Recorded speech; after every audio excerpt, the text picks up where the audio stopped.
এবার সরাসরি চলে যাব আমাদের অপর প্রতিনিধি সমীরণ পালের কাছে। সমীরণ, এলাকাটা তোমার কাছ থেকে বুঝতে চাইবো। তিনজন দুষ্কৃতী এলো এবং তারাই দুঃসাহসিক ঘটনা ঘটালো, তারপর কোন দিকে পালিয়ে যেতে পারে তারা?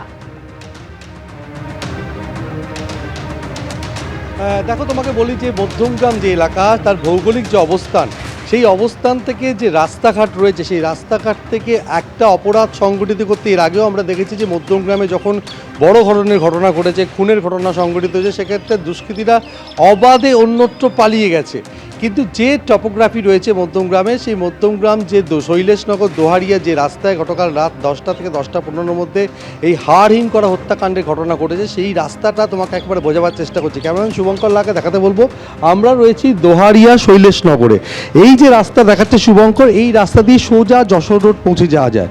বাদিক থেকে চলে যাওয়া যাবে এয়ারপোর্ট ভিআইপির দিকে, এবং ডান দিক থেকে যশোর রোড ধরে সোদপুর বারাসাত রোড, একদিকে বাদু রোড, একদিকে সোজা গেলে বনগাঁ, অর্থাৎ ভারত বাংলাদেশ সীমান্তের মধ্যে। অর্থাৎ যে রুট রয়েছে, অর্থাৎ দুষ্কৃতীরা কোন পথে পালালো সেটাই এখনও পর্যন্ত পুলিশ অন্ধকারে। কেননা যেটা দেখা যাচ্ছে যে অন্তত দুজন অপরাধী ছিল, তার বেশিও থাকতে পারে, এবং মোটর বাইকে করে যে দুষ্কৃতী এসে গুলি চালিয়েছে তার বাইকে করেই ওই গাড়িতে থাকা যিনি চালক, তিনি আরোহী, সেও ওই ঘটনার সঙ্গে যুক্ত, পালিয়ে গেছে বলে প্রাথমিকভাবে জানা যাচ্ছে। অর্থাৎ যে গাড়ি, তোমাকে অনির্বাণ যেটা বলছিল যে গাড়িটি ব্যবহার করা হয়েছে, সেই গাড়িটির নাম্বার প্লেট শিলিগুড়ি, সেই নাম্বার প্লেট বদল করে দেওয়া হয়েছে, এবং পুলিশ মনে করছে বাইক যে ব্যবহার করা হচ্ছে সেই বাইকের নাম্বার প্লেটও বদল করা হয়েছে। আর যে ঘটনা ঘটেছে সেই ঘটনা হচ্ছে যে এই যে চন্দ্রনাথ রথ, শুভেন্দু অধিকারীর যে আত্মসহায়ক, তিনি থাকেন হচ্ছে, আমি শুভঙ্করকে দেখাতে বলবো, এই যে রাস্তার সোজা যে বহুতল যেখানে রাস্তায় ধাক্কা খাচ্ছে, সেখানে তিনি রাত্রিবেলা বাড়ি ফিরছিলেন। এবং এই যে রাস্তা শৈলেশনগর দোহারি এলাকা, রাত্রিবেলা যথেষ্ট ফাঁকা থাকে, কিন্তু সংকীর্ণ রাস্তা, তুমি ছবিটা দেখে বুঝতে পারছো। যেভাবে উল্টো দিক থেকে আসে একটি গাড়ি, এই গাড়ির গতিটাকে কমিয়ে দেয়, ওই আত্মসহায়কের গাড়ির গতিবেগ কমিয়ে দেয়, তারপর পেছন থেকে বাইকে করে এসে দুষ্কৃতীরা গুলি চালায়, পয়েন্ট ব্ল্যাঙ্ক রেঞ্জ থেকে গুলি চালায়। এবং যে দুষ্কৃতীরা এই ঘটনার সঙ্গে যুক্ত, পুলিশ মনে করছে যে পেশাদার খুনিদের ব্যবহার করা হয়েছে।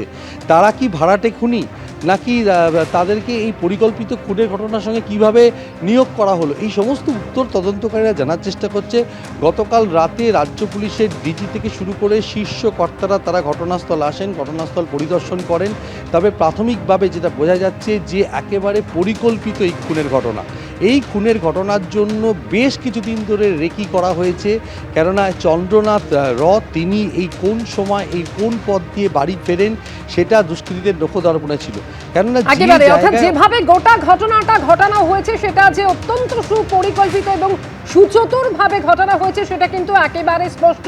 আগে থেকে রীতিমতো রেকি করেছিল তারা আততায়ীরা, এবং যেটা জানা যাচ্ছে যে সম্ভবত তিনজন আততায়ী, তারা তিনটি একটি গাড়িতে করে এবং আরো দুটি বাইকে করে তারা এসেছিল। আর শুভেন্দু অধিকারীর এই আত্মসহায়ককে খুনের সময় আগে এবং পরে ঠিক কি ঘটেছিল, তদন্তের সূত্র পেতে গোটা মধ্যমগ্রাম এলাকার সিসি ক্যামেরার ফুটেজ খতিয়ে দেখছে পুলিশ। খুনে ব্যবহৃত গাড়িটিকে এলাকায় দেখা গিয়েছে ঘটনার 6 ঘন্টা আগে বলেও খবর পুলিশ সূত্রে।